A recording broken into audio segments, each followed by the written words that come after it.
RWBY After the Fall, the Team Coffee book that's coming out next month. But you don't care about me. These folks need no introduction, but I'll introduce them anyway.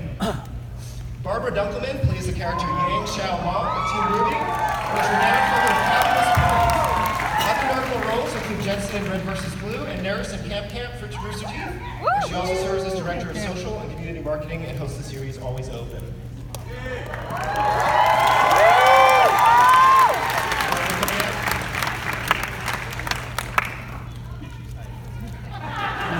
We didn't rehearse this. Yeah, sorry, I'm introducing you. We should have...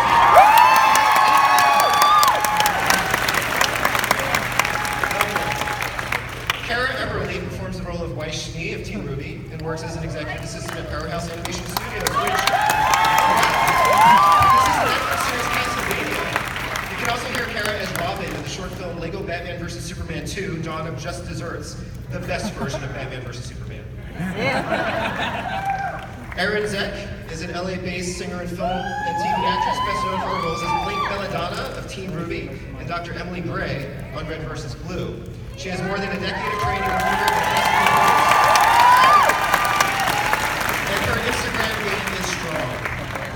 What? I stole the worms in the back.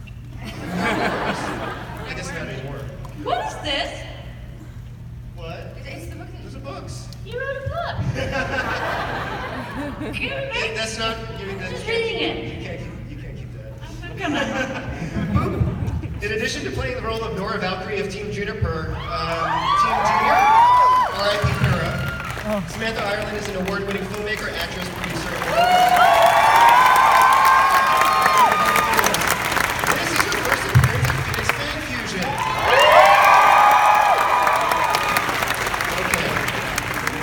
This is awesome. As Erin pointed out, there are books up here, and you will have the opportunity to win a copy of it. Put it back. I think best cosplayer, best question. You guys are already lining up, so you've already stolen my thunder. Oh. As the word. Oh boy. So I have a few questions prepared. I think mostly you guys want to have the opportunity to ask questions, but I'll get things started. So we just got the long-awaited finale for Game of Thrones. The production of RWBY is still a few years off, but where would you like to see your characters in the series? Who wins the Iron Throne? I want Yang to have a dragon. Yes. A dragon named Drogo. You may be able to get a dragon crib. Yeah. Maybe she'll get a bike and name it Boke. This is my bike. Boke. There was already kind of a dragon in RWBY. The water one in on the boat. Oh yeah, this is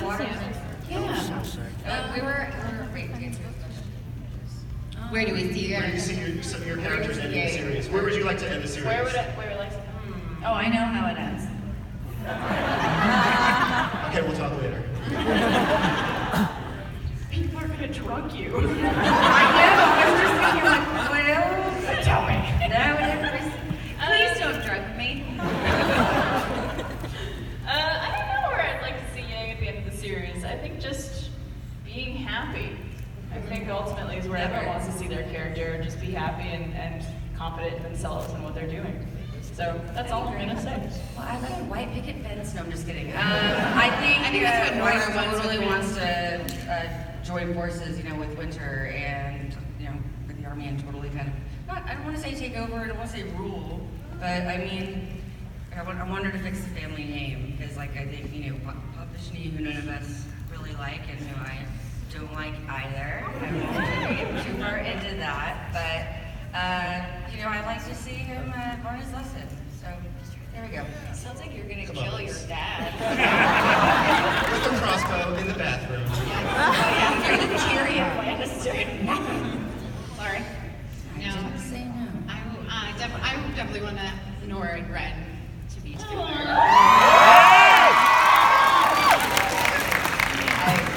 You mean like hanging out? Yeah, just like hanging out. Yeah. No, it would be wonderful to see a future with them when they're older and they have children, or they, that'd be really sweet. I'm usually not one to be be into that kind of story. She would never. Yeah, How dare you have 2 kids? I do like that. I think that would be a really great future for her. I feel like a kid from Ren and Nora would be the most like perfectly evened out energy level. So true. It's also good spin-off material, right? I want Blake to lead the white thing again. Well, not again, but like actually do it. Like once her parents get too old to do it. I think that would be nice.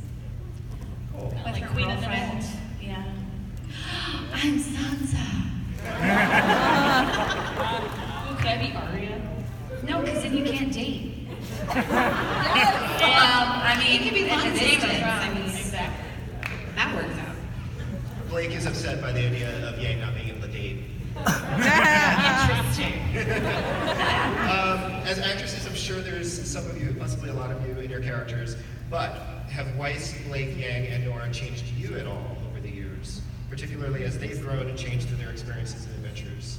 I think the biggest thing in terms of how the characters changed me, it's more of the fans of the characters that changed me.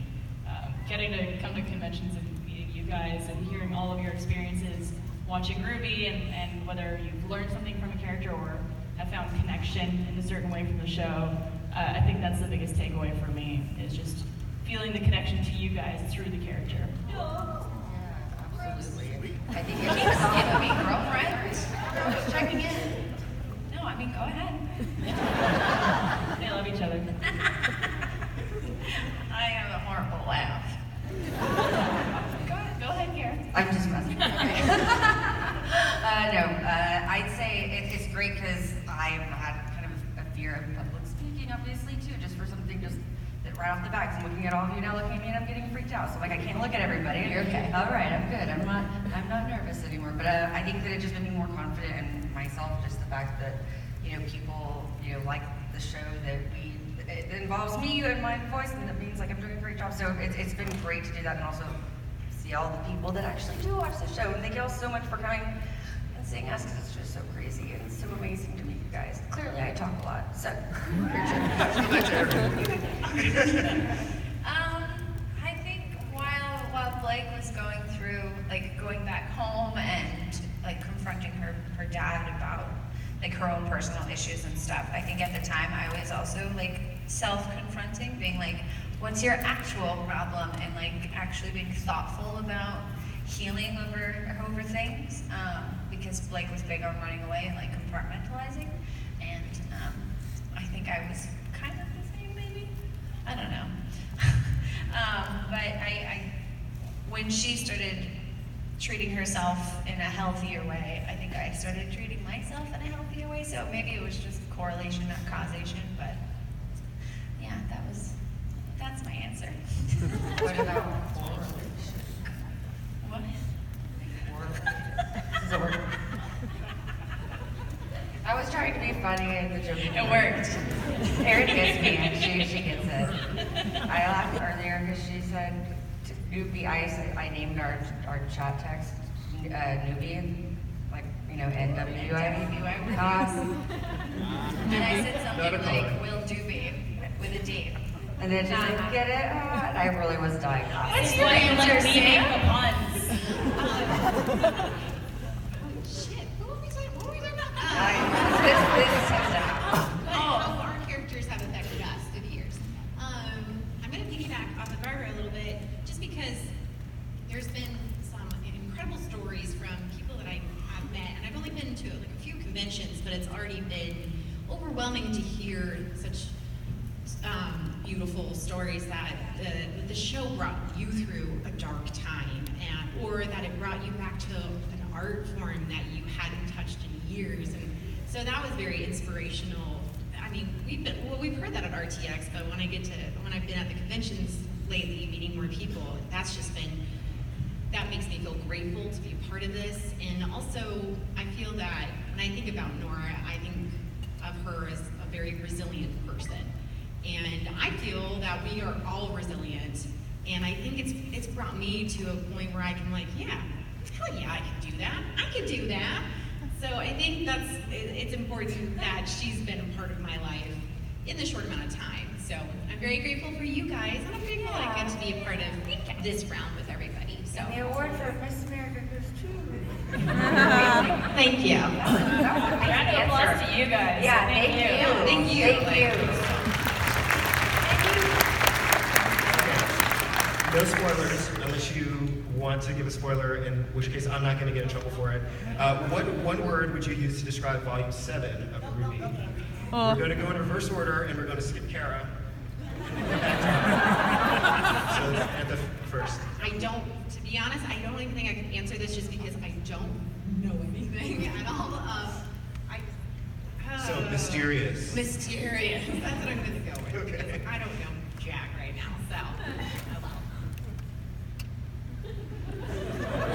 Do you want me to say an answer while you? Yeah, so I can formulate mine. Atlas.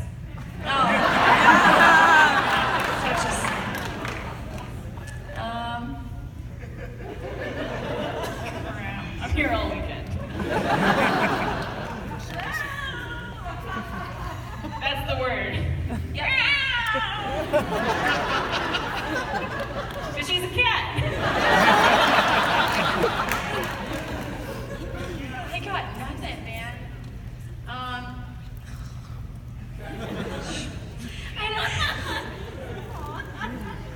This is the hardest I've ever seen you struggle You with could anything. You say, can literally say any adjective in the awesome. world. No, oh crap, that's right. I could just say something simple. I'm over here being like, all right, condense the entire season down to one word.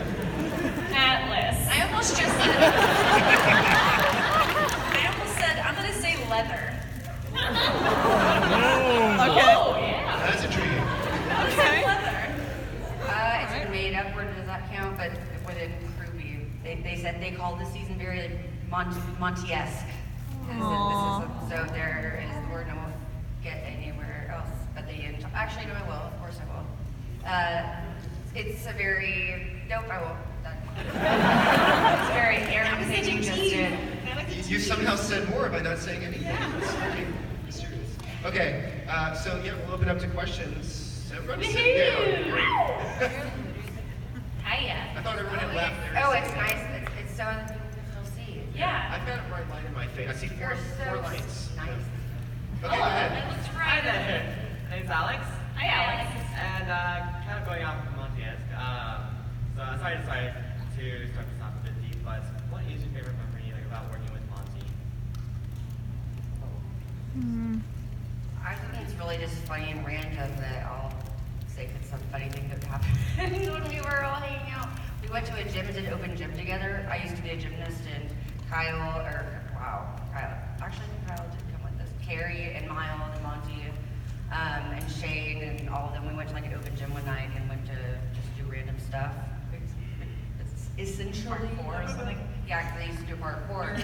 And Monty just tried to, because we all were trying everything, and he was trying so hard, and like everyone else was flying over this one little, vault, if you will. And he flies over it, face down into the mat, and there's like this huge, just like sweat stain, and he was like, he was fine. It was like a gigantic mat, one of those things. So it was hilarious. He's just like, someone gonna have to clean that up, like, really in a Monty voice. So that was just something really funny. There was one time with Monty, it wasn't with working in the booth with him, but it was after, I think it was the Red versus Blue, like season 9 round party or something, and it was like 1 in the morning, and we were talking for so long, we were talking about, because I played CT in that season, and so we were just talking about like her fighting skills and what was his inspiration, and I was like, you know what, I gotta get going. It's like 1 in the morning, I gotta get home. I was like, do you have a ride back to do you want me to drop you off? And he's like, yeah, drop me off at the studio. And I was like, what? Why? Did you forget something? He was like, no, I just want to go back to work. And I was just like, that is tenacity. That's incredible. I bet he slept there more than he did his own bed. Oh, I'm sure. Like the amount of times he was just crashed out on a keyboard. The amount of times I would find him when I was a receptionist and walk in, because I was always the first one in bed, turn on the lights, yeah, he definitely Still was there. He said that it was too much of a waste of time to walk across the street. No, I'm right, I'm not kidding. I have 2 favorite memories of Monty. One is actually when we were at RTX and we were about to premiere the first ever episode of Ruby. And we were all backstage and we were just having this like crazy energy about what was going on and what we were about to experience. And Monty was just there like decked out to the nines and he was just air punching. That was He was just getting so pumped up and just like seeing his excitement and like it was just so palpable and amazing, and to be in that moment was unforgettable. My other favorite moment was back in our studio down south. I was having an interview with someone, I forget what the context was, but we were in the animation studio near a desk. When we were talking, and then all of a sudden we hear, and I was like, what? And I look under the desk, Monty was asleep. He had created this bed. I know that bed very sheets. well. And he was just there in the middle of the day, just taking a nap. No one would ever do. Yep, typical Monty, just, it was great. First thing I remember are all of his wigs and his outfits. I remember his wigs very clearly. There was like a white one. We were very like a jealous blonde of the one. style. Yes, he loved it. Loved doing conventions because he got to go like full K-pop. And one thing that I vividly remember was he was very much a pusher in the sense of like anyone he met, he could just tell that they were gonna do great things, and he would constantly tell you like you're gonna do something awesome, like you're great, you're gonna do something amazing. And he would always do that, and I'll never forget it. Thank you. Okay, no more super fast. There's one that was amazing. That's a good release. Is it? Gwen, You're right. yeah. We can't see your hair is perfect. Thank you. Okay, Sorry, different show. okay, like out of Nora, Weiss, Blake, and Yang, if they were all like stuck in a survival situation and they had to resort to cannibalism, who would they eat first? Question, if you get a vote for that. We need Weiss. I think we need Weiss.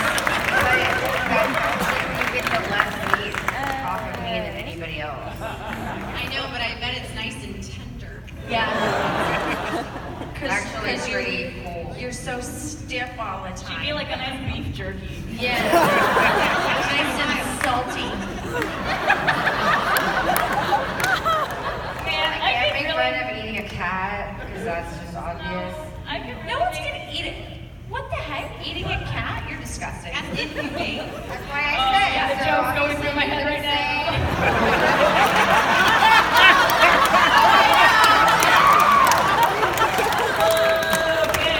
Yeah, you get it. Yeah, you got it. That's good. I have to answer it. I'm not going to say myself. I was gonna make a joke about Blake and Yang eating each other. Sorry, you have to sign that. One foot at a time. Nice. I hope we at least get RBGB out of that one. Yeah. I might be back in pancakes out of Nora's stomach. I can see that happening. All right, next question. Hopefully you can elevate things a little bit Because for us. you could break your legs and you can't run away. Yeah, like a dart.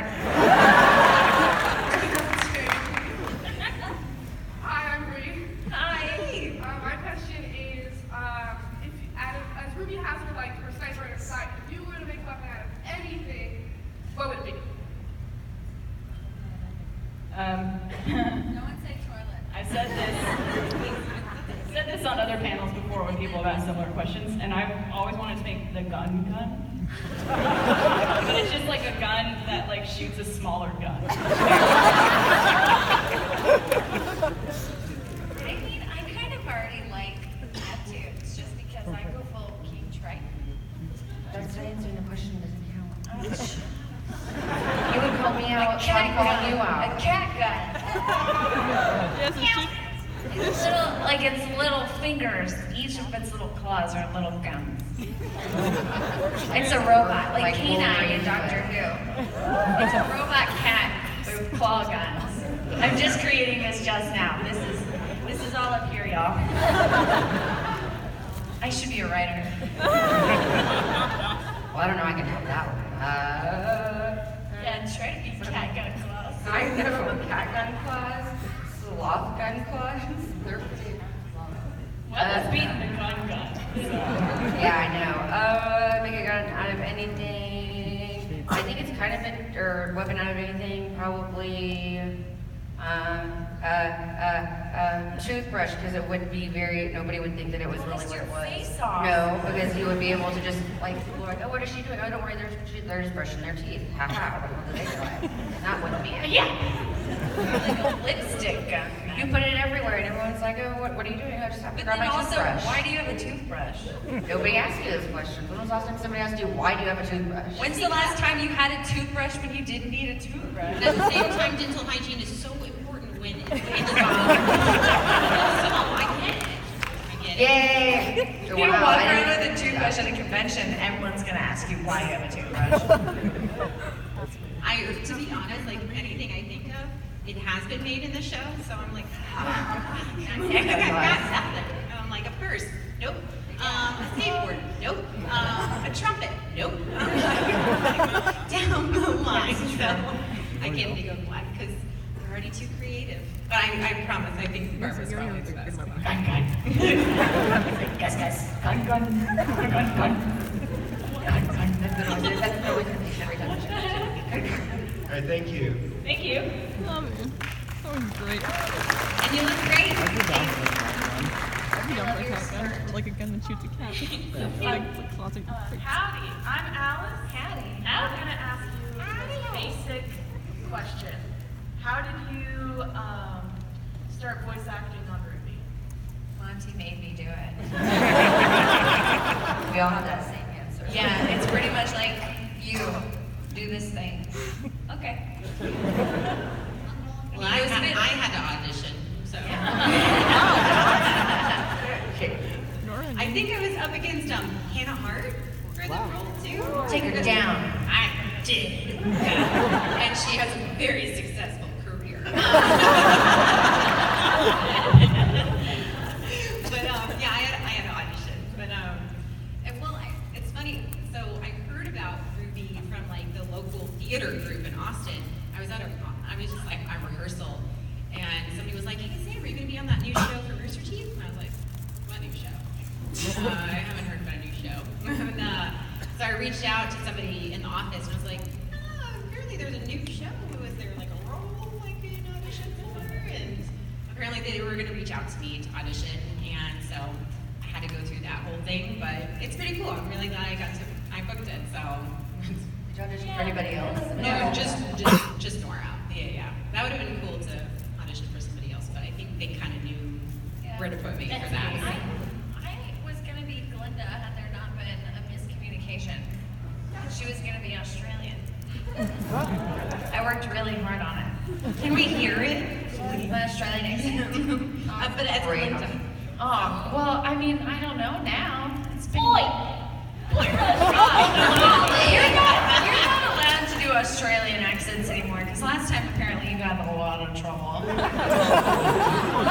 Yeah. I remember the last time I was in Australia, someone came up to me and goes, "Is Barbara okay?" Yeah, why? She got in a lot of trouble. She's fine. She's alive. I said bad words at a panel that I wasn't supposed to say bad words at. Well, literally, they were like, "Okay, guys, we're about to go into this. We're gonna do this panel, and just remember, this is a family show. No cursing. The bar comes out. What's up, Dick?" And that's how she opened. It was the effing scenes. The effing scene. Oh my god. Yeah. It's a dark time in my life. Harm. Thank you. Thank you. Hi, I'm Elijah. Hello. Okay, so, I swear I can English. So like when you're reading a script and you feel like something's particularly out of character, what do you guys do about it? Kara's got to start with this.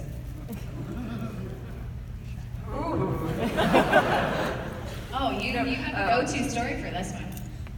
Yeah, Lindsey's not here. She has one too. Oh, it's just a general. She knows my answer because we've been asked that before, so that's why she said that. It would be bajillions to millions because bajillions was in the script, and Weiss would never say bajillions. Bajillions is not a real word, or number, or term, whatever. So it was billions and billions, and I felt very established as a writer. One with the character. There was one time where I felt there was a weirdness with Blake, and it was in Chibi, and apparently a new writer had come on, so I was like, caught the new writer, found him. I felt very into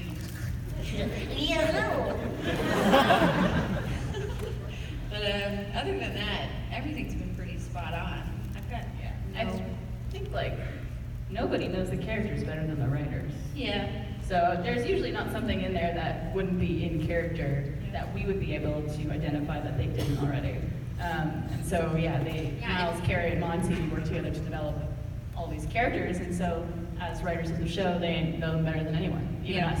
If anything, it's semantics sometimes. Just like the way that a line is written, you can say it out loud, and then everyone hears it as that character, and they're like, yeah, let's figure this out. Yeah, it's like a group effort. Let's try something different. Yeah, exactly. I think that's the only time it's been like that for me. So, yeah. Thank you. Thank you. You look awesome, by the way. Hey. So I'm Maggie. My question is, as artists, how do you deal with burnout or like anything that blocks you? Because I know, Barbara, you just got into directing and writing recently. How do you deal with like writer's block or something like that? Oh, it's never fun. Oftentimes, all you need to do is kind of step away for a little bit and just kind of focus on something completely different and then come back to it with a fresh mind. Because I think a lot of people, when they get writer's block or they're working on a project, they tend to sit there, just stare at the screen or rack their brain for anything that they just can't get. And getting kind of a reset on yourself, even taking a night or a day or whatever you need, and coming back to it, I think could do a whole lot. So that's my advice. Yeah, I agree. It's how I get through these like word puzzle games on my phone. I'm like, I can't find another word, and then a day later, okay. And Sam actually also directs and writes and acts. Just not on the Rooster Teeth scale. Yes. But, on a bigger scale. On an indie scale. But I think sometimes for writing, I'll go write something that I want to write. I like to write short films about moms that are really unconventional and probably really bad taste. I love it. I love it. I want it. So I'll go and write something fun and like not put any pressure on it, and then that usually gets my juices flowing for the thing that like I have a goal I'm trying to reach. But also, I'm not a strong writer, and I don't try to like force anything because that it's going to be seen as forced. So if it's a project that in the end I'm just not going to do, put it away. That's fine. Someone else can make it, or it's like maybe it's not a good idea. So, but I don't know. I think stepping away is a good idea, but also having fun with other stuff is a good little marinade for you. It's also good advice that you can say, like, not every idea you have is going to be a good idea. And like learning to, as they say, kill your darlings. Sometimes you have to do that where it's just like, this isn't working out for me, I'm going to move on to a different project or a different script. I mean, we've even like shot on like a few RT shorts and like never seen the light of day, which are sometimes are really unfortunate because at least I could see something really well before, and I don't know what happened to it after because I don't work there full time or anything. But I mean, that's what happens. You'll, as an actor, especially if you're in the indie world, you'll work on stuff. You just want to be working all the time. You'll be working on like really bad short films, and then you'll never see them because that's just what happens. And that happens to pilots, and that happens to television shows, films, and that's okay. You know, that's part of the creative process. And Totally forgot about that short we filmed together years ago that never saw the light of day. So funny. It never saw the light of day, so you'd have never seen it. Wait, is this the one that...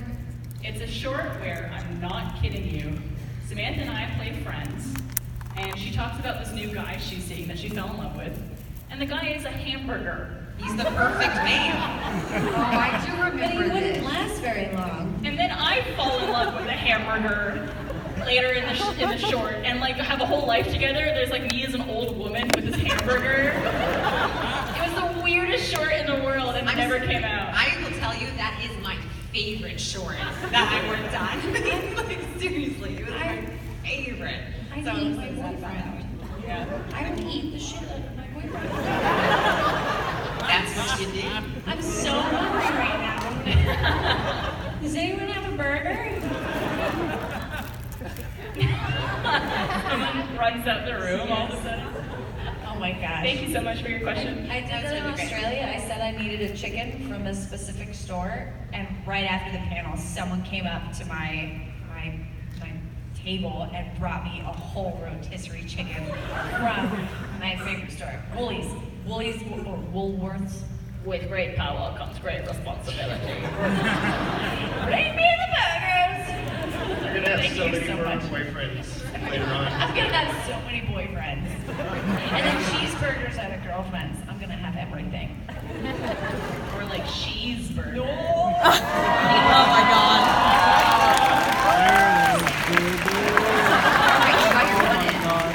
You knew that was going to be coming. Hi, I'm Mimi.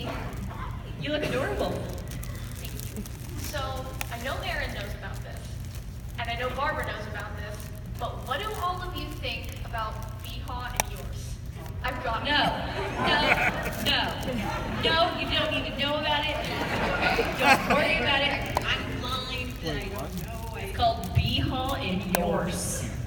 I don't know It's exactly. basically, it's Centaur Yang wearing a cowboy hat. I think BHA is just like, probably Blake riding her like a cowboy or something. Oh my god. No, like she's riding a horse, not riding Yang. Oh my god. I'm gonna stop I think in this it. situation. Yes, it's intended to be what it is. What is... Did you guys say no?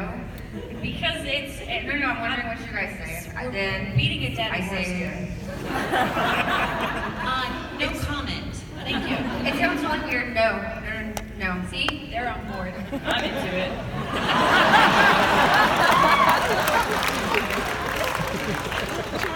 But you can just ride. Wow, thanks for the wonderful question. Come on up, you get a book. That's an awesome cosplay. Thank you. Are there any Team Coffee cosplayers here? Anybody Right. felt RTX? Or next year, you guys need to step up. Coco?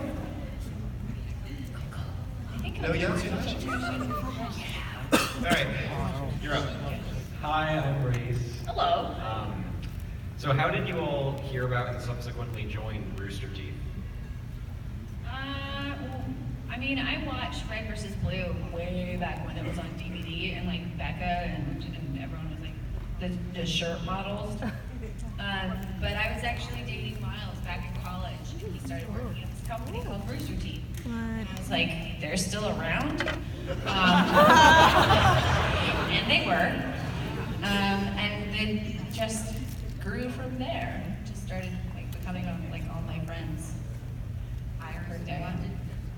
I responded to a Craigslist job ad. This was like before there was like Indeed and stuff. I mean, way back, like 2009, 10, whatever it is.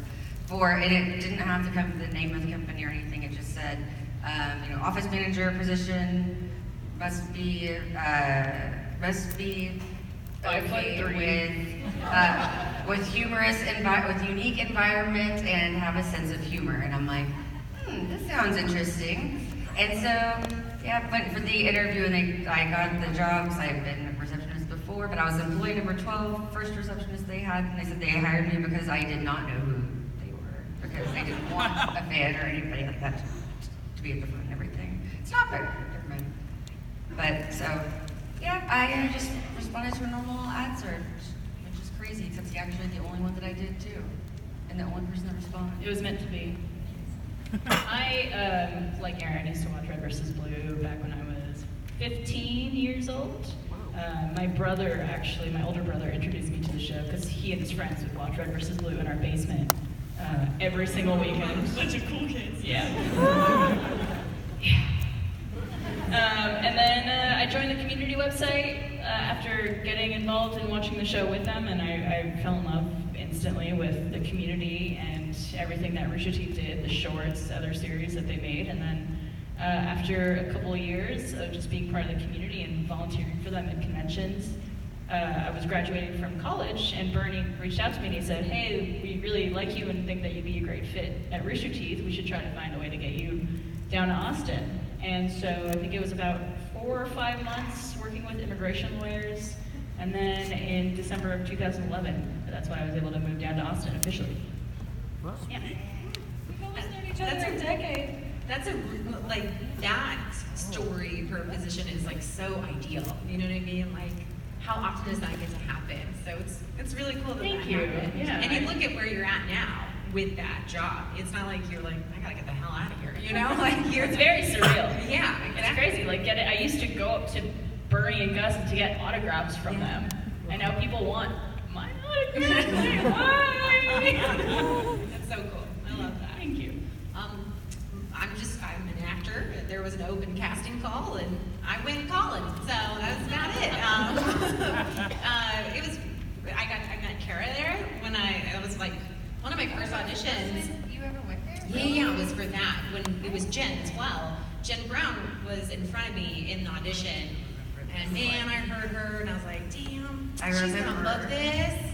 And then she heard me, and she said, damn, she's gonna book this. But then we both booked something. It worked out in the end. So I got to do Red vs. Blue, and then I made friends with people in the office. My husband had just deployed to Afghanistan, so we just moved back to Texas too. And so I was just kind of mingling with people more often just to make the time go by quicker. And thankfully, I made friends. People wanted me to do like weekly recap things, the shorts, and Oh yeah, you did a weekly recap. I remember we got you.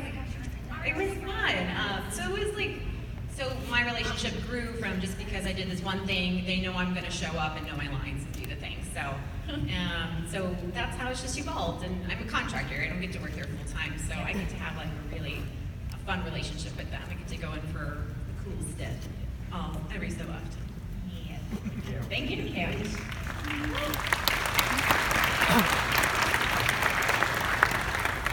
Hi, my name is Tiana, and I was wondering, like, do you guys like relate to your character, and if not your character, like another character, like personally? Or? Absolutely. I find a lot of connection with Yang, especially since at the very beginning, Monty kind of based a lot of the character traits off of me and what he knew of me as a person. And so getting to kind of bond with the character over the last 5-6 years has been really cool. And sharing her ups and downs and her hard times and dismembering times.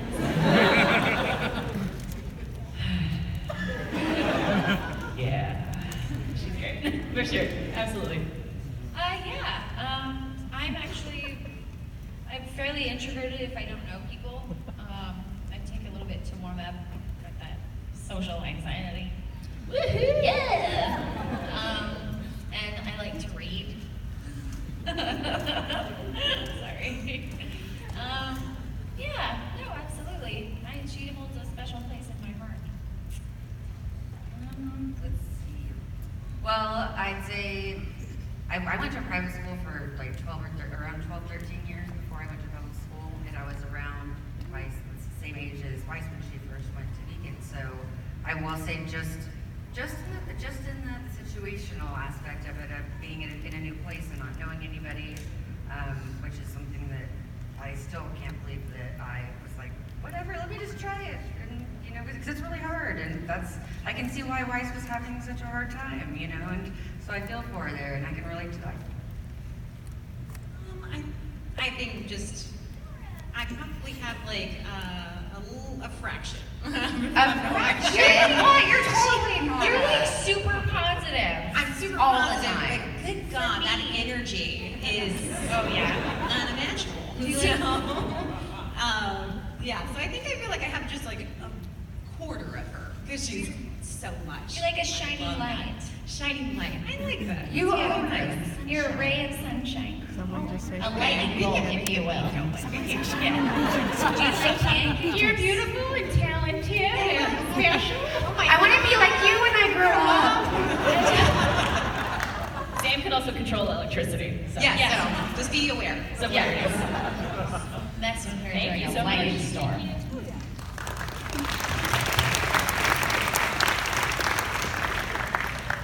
I asked you this last year, Barb, but I want to hear like what Cara, Erin, and Sam had.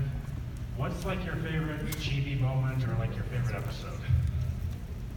I really like when Blake meets her favorite author. That episode was such a pain in the butt to record because I just recorded Dr. Gray for the first time in a while. So Blake had to be excited, and she's never excited. So I was constantly coming off as Dr. Gray, but I was being Blake, and I just couldn't figure it out, and it was driving me nuts. But I also like the floor is lava. That one was funny. Oh, yeah. Oh, when Crow is a bird and slams into the window. That was hilarious. Yes. Gosh, there's so many good ones, but Such a great show. I know. What was I? I was just gonna say it, and then I had it, and then it went away. Oh, I know. When I forget which episode it is, when Klein serves everyone soup, and everybody kind of just becomes a different, because Klein is representative of the Seven Dwarfs, so each person gets a different dwarf as we're talking about that, so they're really sleepy when they leave. Now it sounds like he just drugged everybody, Yeah, but it doesn't come across that way in the show. I don't know, anyway, but I think that it was funny, and it was something that a lot of, or at least like my mom was like, she didn't realize that that's what the colored eyes meant, but I had a lot of people too on social media saying that. They're like, what? Now I get it. And I'm like, really, just now? Mine definitely hands down is the one when Nora drinks too much coffee. Yes. Easily. I talked about it with a few people here already, but I remember Carrie showed me the script and he's like, I don't know how to feel about this one. And I was like, are you kidding me? It's brilliant. I love it. And I was like, well, we'll see. So we recorded and then we did the camera after. And when I saw it, he's like, you're right, it's so good. I love that one, so definitely. Thank you. Thank you. Thanks.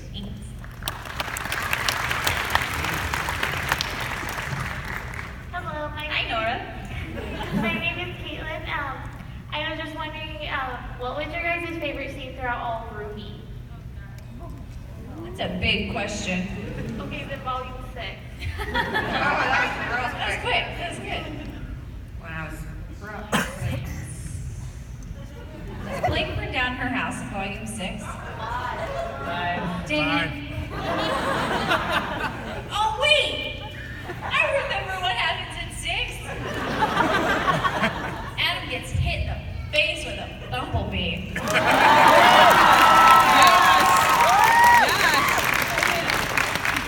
That was pretty great. Not gonna lie. Yeah, the fight with Adam is pretty awesome. I also like the whole apathy episode. Oh. That's my favorite. I think that was one of the coolest films to see and also to record. That one was so hard. I had to redo that "It's Fine" line so many times. It's fine. No, you gotta be less. Okay. It's fine. It's so hard. But that's such a creepy episode. Fun story about recording those lines when we were meeting the apathy is every line is supposed to be like they're struggling because their energy is just being pulled out of them. And so when I was doing them, it was like I had to poop the whole time. No! Just like a lot of that. You guys using fart sound effects? It's coming. Isn't that what they say about efforts? It either sounds like you're making love or you're pooping. So making loves or making loves? Or you maybe mine are all pooping. Oh yeah.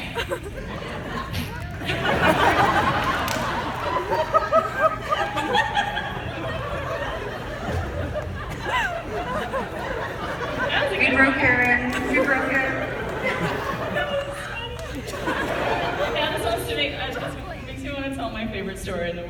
we've heard it before. So I have a friend who,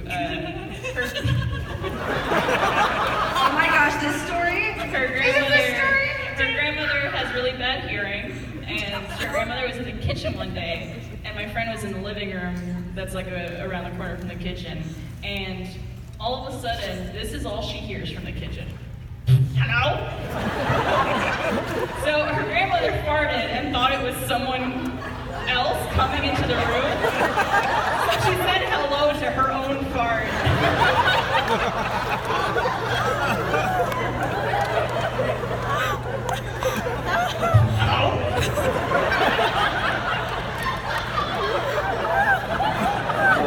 I don't want your lips to be that old. Actually, I'm not sure if I do. No, I would relish in living like that. My grandma used to have walking farts and just pretend like it wasn't happening. Ow. Oh, jeez.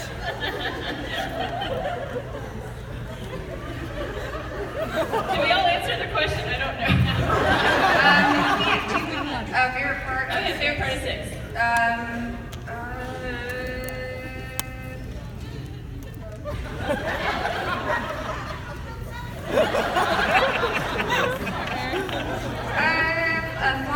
Getting to see Atlas the first time, like when they're all in the airship, it's like, Atlas, is this how it always looks? And she's like, no, something's wrong. I don't remember exactly the line that it was, but it was a very beautiful background. Whoever did the background painting was very talented.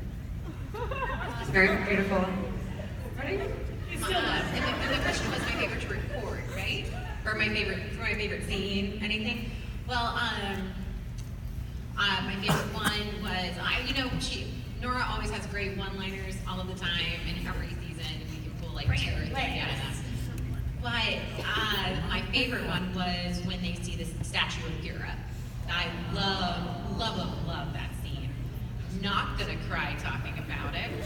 I don't know why I'm pulled to such an emotional state when I think about that. Just because there's opening up with the characters. It's finally something is being said for something that like horrifically happened to this group, and specifically to Jean, and then to be able to be Nora, who's this bright, bubbly, full of energy character, and get to go to that level with her it's really rich, and I loved being able to be a part of that. And then when I saw it, and we see the red-haired lady after, before, it's so good. So that's my favorite part. It kind of feels like it was so traumatic that they can't talk about it. Yeah. It's like it's an untouchable subject. Exactly. Yeah. And I love that. We got to be in that moment in this season. I think it was really appropriate. Because like one of the ones after it happened that I thought was also very touching and like incredibly just tragic was when you could hear her voice because he was replaying the videos. Yeah, the training. Damn! Oh my God! I was trying so hard at training. Yeah. I was when we were in London. I was crying. That's right. I remember you doing just like that. little touches like that. So it was nice to have that really beautiful scene. I gotta rewatch. And it makes those characters move forward too. That's great, and that's a great Nora costume, so come get it. Woo! Aw, she met the handle. That's great. Hello. Hello, my name's Everett. My question is for, Yang, Blake, Weiss, and Nora. Okay, we'll go grab them. I know, anyway. I'll do it. With everything we know about Salem now in Volume 6, what would be each of your personal approach in facing her? You can't fix that.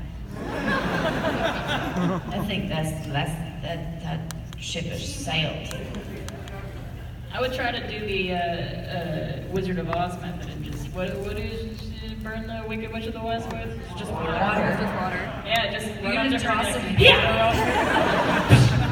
And that's how Yang dies. You're gonna say that's how she lost her other arm. Oh my God! She's just running after her.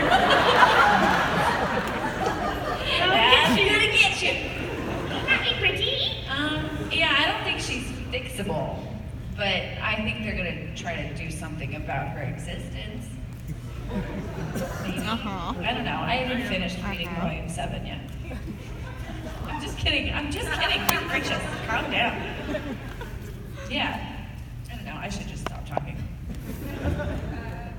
I love Weiss has done this move a couple times where she makes all the glyphs around it and does this kind of like pinball move, which is just like really crazy, and I just like that, seem like that, like a little crazy. You're gonna pinball Salem? I would pinball Salem with ice, because the water thing, ice melts. We've established that doesn't work though. Have we though? Yeah. Amongst ourselves just now? No. Fire. She's gonna get her makeup's gonna run. You're just gonna make her mad. Or maybe we know her. Or she dies. Yes. One or the other. I will say it will be actually kind of rewarding if it is something that simple. You're like, damn, we haven't thought of that yet. Osmond's just like, God damn it! No wonder she never wanted a glass of water. It was always there. She's just a milk drinker. It's like the ending of Signs. I like Signs. Okay. Thank you. We have time for, I think, probably a couple more questions. Depending on how long the answers are. Hi, baby Ruby. You're so cute. You're not a baby. You're like great. You're adorable. Thank you. I was gonna ask, how did you all feel when the fall of Beacon happened? Sad. It was actually really hectic. I feel like it happened so quickly that I couldn't process it. Yeah, I think especially in that moment, there were so many things happening at the same time, so many tragedies and people being terrified and like all these big moments happening within the show and within the storyline. So that was, I think, really intense for all of us to experience. I think too I'm always used to going second because of Lindsey's usually right at the end. It's fine. That's why I keep accidentally interrupting. We'll discuss this later. Yeah, well, I mean, Adam had just shown his ugly little head again. Chopped off this one's arm and... Ow! That's how she loses her second arm. Yeah, no, I said my piece. Fall of Beacon. I think that it was, and this is just me as Kara, but thinking it was kind of necessary to happen for the team to progress for I'm one of those everything happens for a reason type things. So I think that it was also a test of their own strengths and what they've learned at Beacon. And it gave them a chance to prove it. And they did, and they are. You proved it and it grew up so quickly. Yeah. Sorry, I should talk in the mic. But yeah, like you were saying, forced to grow up, exactly. And so that's sad in the sense that like they lost their childhood to a degree. But I don't know, it's bringing a lot of really wonderful attributes out of characters, which is really cool. And I'm gonna piggyback off of what Erin was saying, like the chaos. It was chaotic, you know, and it was the fear of the unknown. So I think that's kind of what I was feeling about it. Thank you. You might be too young for this, but that was a great question that is thematically on point about the fall of Beacon. And that's a fantastic costume, so come get it. Thematically on point. We have time for one more question. We'll be at our table after the panel if you guys want to come by and ask more questions. If anybody doesn't get a chance to get there, Say hello. Alright, so in season 6 we got a bunch of amazing fight scenes like Neo versus Cinder and stuff. With the addition of those, has anything changed on what your favorite fight scene in all of RWBY is? Gosh, I think my favorite is still Volume 1, Episode 8. When they're in the forest and they fight the Nevermore. That is my favorite fight dragging it up the cliffside. It gives me chills every time. Yeah, you can applaud that. You have to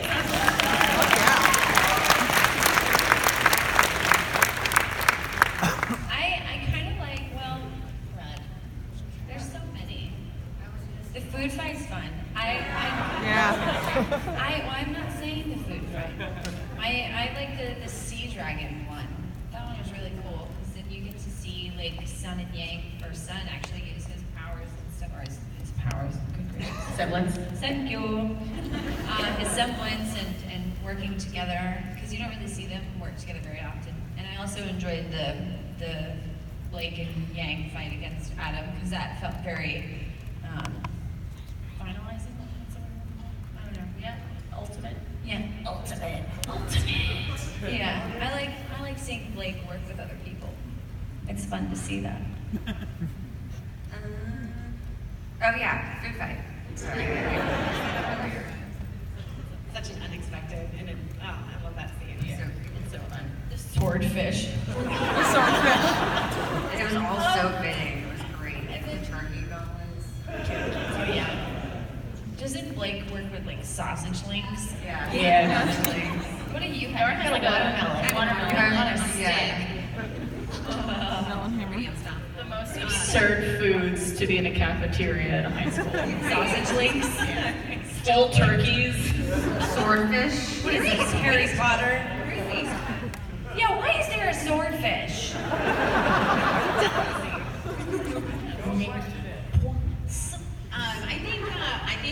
I love episode. That was the first time we got to really see Nora fight. So there's a very special place in my heart with that episode. But I also I love the one. I think it's volume 4 with that really weird grandma at the end with Ren. Oh yeah. Story. Yeah, the one you can never pronounce. Yeah, that's what it is. I